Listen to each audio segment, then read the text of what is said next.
la beauté, le luxe, l'abondance et l'accomplissement de soi. C'est ce que nous promettent les idéologues du mindset dynamique. Pourtant, les entraves au bonheur pour un entrepreneur sont multiples. Un client n'est jamais satisfait. La concurrence est rude. La bourse peut cracher à tout moment. Les syndicats menacent de faire grève. La banque ne veut plus avancer l'argent. Le fisc guette la moindre des erreurs. Et on est parfois obligé de licencier d'honnêtes gens. Les yeux ne mentent pas. Regarde bien les yeux des gens très riches et dis-moi si tu les trouves vraiment heureux. Je ne veux pas dire par là que l'échec rend plus heureux, mais départager les hommes en deux catégories selon leur mindset est totalement erroné.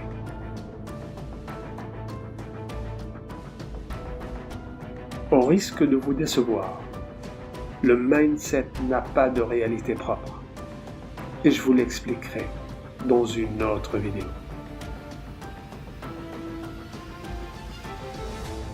Toujours est-il que la culture du mindset a transformé l'Homo sapiens en Homo economicus, obsédé par l'intérêt personnel,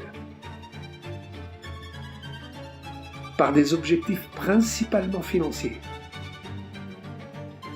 par la compétition et la réalisation des performances, par le culte des objets, par l'exploitation de l'autre et l'exploitation des ressources naturelles pour dégager plus de profit. La culture du mindset dynamique rend l'homme un loup pour l'homme.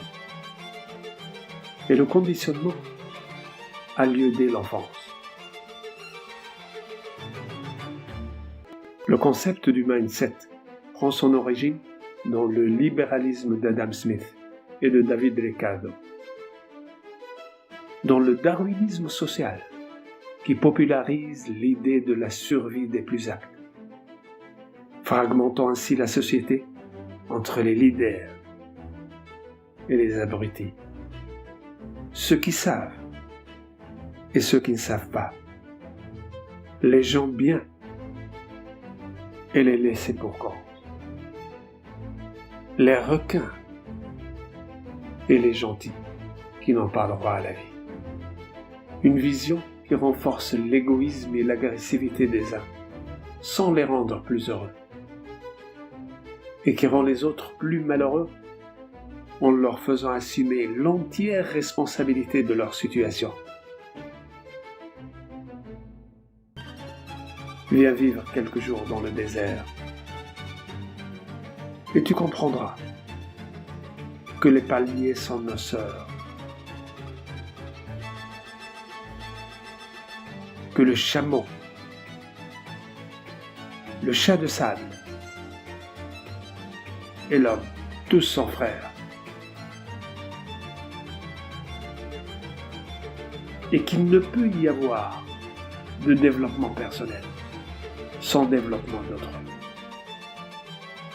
Promets-moi d'y penser.